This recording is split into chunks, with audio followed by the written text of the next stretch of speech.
Cuộc sống trước đây của mình có thể gọi là khá viên mãn. Tuổi thơ được lớn lên trong cái tình yêu thương trọn vẹn của cả bố mẹ.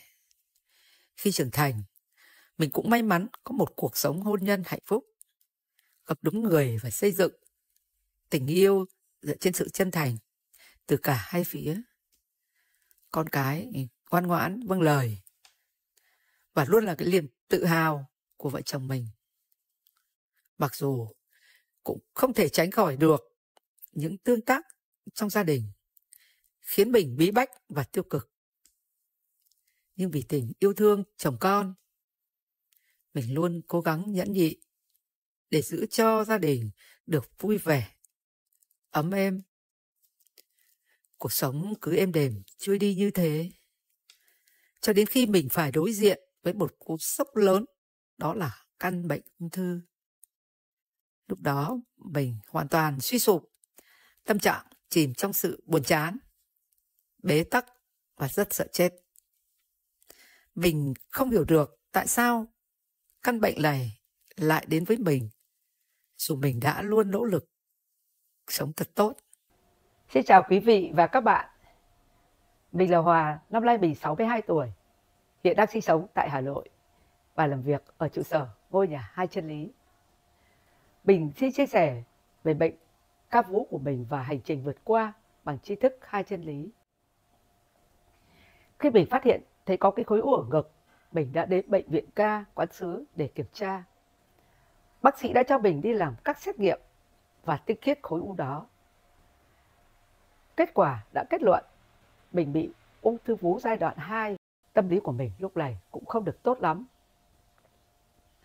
Lo lắng về bệnh tật và nhiều cái suy nghĩ tiêu cực trong đầu. Nào là sao mình lại mắc cái căn bệnh gan đi này? Bệnh này có chữa khỏi được không? Và chữa bằng cách nào? Rồi là bệnh này sống có được lâu và lo sợ chết.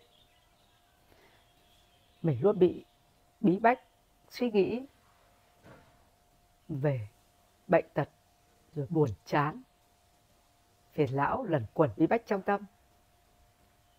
Cái tinh thần tư tưởng của mình nó không ổn định, dẫn đến cho mình rất là khó ngủ, mệt mỏi và không buồn ăn, ảnh hưởng đến sức khỏe. Rồi mình đã được chồng đưa đến lớp học của thầy Hoàng Văn Trường để được biết đến thầy và biết đến tri thức Hai Chân Lý. Và mình cũng rất là may mắn, thời điểm đấy thầy có mở lớp học nghiên cứu siêu trị liệu bệnh thân tâm trí bằng tri thức Hai Chân Lý trong vòng 7 tháng. Và mình cũng đã được thầy cho theo học lớp này. Lúc đầu học mình cũng chưa hiểu gì đâu. Chính vì chưa hiểu bài nên mình chưa tin lắm. Rồi mình quyết tâm cố gắng tập trung cao độ để nghe khi thầy bắt đầu giảng bài, để nạp thông tin vào linh hồn mình. Rồi về nhà mình cũng dành rất nhiều thời gian để nghe đi nghe lại 61 bài giảng của thầy và đọc sách. Rồi dần dần mình đã hiểu về cơ chế và nguyên nhân, phương pháp chữa lành bệnh. Khi đã hiểu rõ gốc rễ của bệnh, mình có niềm tin và linh hồn của mình đã được tắm trong sông thi sự thật để chuyển hóa. Rồi mình đã thực hành, làm theo lời chỉ dạy của thầy, phải có niềm tin, không sợ chết, kích hoạt thiện lương trong chính mình, giúp người. Đây chính là một sức mạnh, động lực để chiến thắng bản thân, để tự chữa lành bệnh cho mình. Và khi học tri thức mình cũng rất hiểu về trị liệu bằng thông tin, thì mình phải làm những thông tin sự thật nhiều vào linh hồn để cải tạo cái trụ linh của mình. Vì lượng đủ, chất mới thay đổi. Nên mình đã nghiêm túc tập trung học tri thức, làm đúng cơ chế thì bệnh của mình đã cải thiện lên rất nhiều. Mình đã thấy ngủ sâu giấc hơn, ăn thấy ngon miệng, sức khỏe tốt lên rất nhiều. Cái tinh thần tư tưởng của mình lạc quan yêu đời và không bị lo lắng về bệnh tật nữa. Và đặc biệt mình không lo sợ chết và cảm nhận được cái giá trị của cuộc sống này. Khi học tri thức đã giúp cho mình hiểu biết về cội nguồn, nhân quả và luân hồi. Và mình đã hiểu rõ khi mình mắc bệnh là do bản thể tâm của mình đã có quá nhiều suy nghĩ, hành động tiêu cực, hay cáu gắt, xung đột với chồng con khi họ làm một điều gì không đúng ý mình, hay có những cái phản ứng thái quá và luôn đổ lỗi vấn đề ở mọi người và cho là không ai hiểu mình. Khi học tri thức hai chân lý đã thay đổi bản thân mình, biết nhìn nhận ra những cái sai của mình, không đổ lỗi cho người khác, mình sống tích cực hơn và đã áp dụng 4 hình thái đạo vào trong cuộc sống để ép bỏ những độc tố trong mình, để nhìn nhận, sửa sai những việc mình đã mắc mà trước còn tồn tại. Khi bản thân mình sống tốt lên, tích cực lên,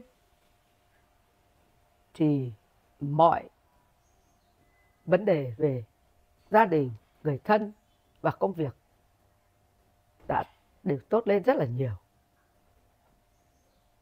Đó là giá trị của tri thức mang lại cho mình. Rồi mình đã biết chuyển hóa tư tưởng, hành động, loại bỏ độc tâm để kích hoạt cái thiện lương. Mình đã biết buông đi tất cả những sự trói buộc vào tâm trí, vào sự giả tướng, để sống an vui, tự tại, biết làm người tốt, để giúp người, giúp đời. Khi mình đã sản sinh được ra hạt dương thì nó sẽ thay thế những cái hạt âm trong linh hồn của mình để cải tạo cái chủ linh trong mình. Khi cân bằng năng lượng thì thân nhiệt của mình sẽ nóng lên và sóng điện tuần hoàn trong cơ thể mình sẽ trở lại bình thường. Lúc này tế bào sẽ làm việc đúng chức năng nhiệm vụ của nó. Không bị lỗi tế bào thì sẽ khỏi bệnh. Đó là nguyên lý. Trước khi lớp học kết thúc, thầy cũng đã bảo các học trò tự đi kiểm tra sức khỏe.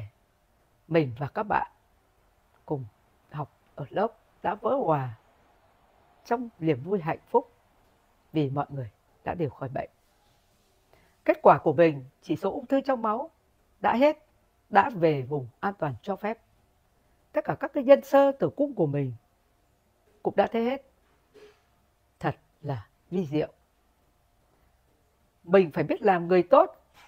Đấy là hệ miễn dịch để chữa lành tất cả các bệnh. Lời thầy chính là phép màu mà con người đang truy tìm.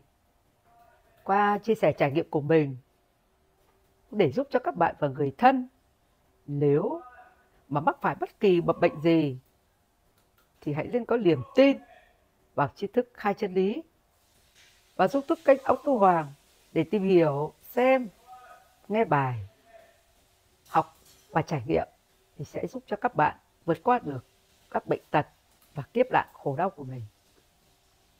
Cũng như bao nhiêu người đã khỏi bệnh nhờ biết đến tri thức hai chân lý.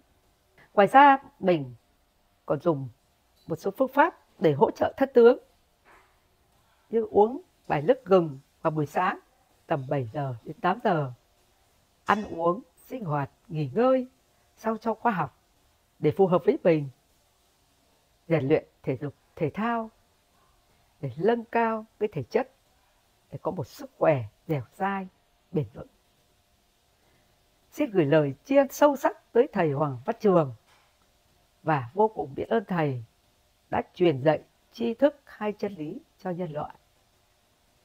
Xin cảm ơn quý vị và các bạn đã lắng nghe bài chia sẻ của mình.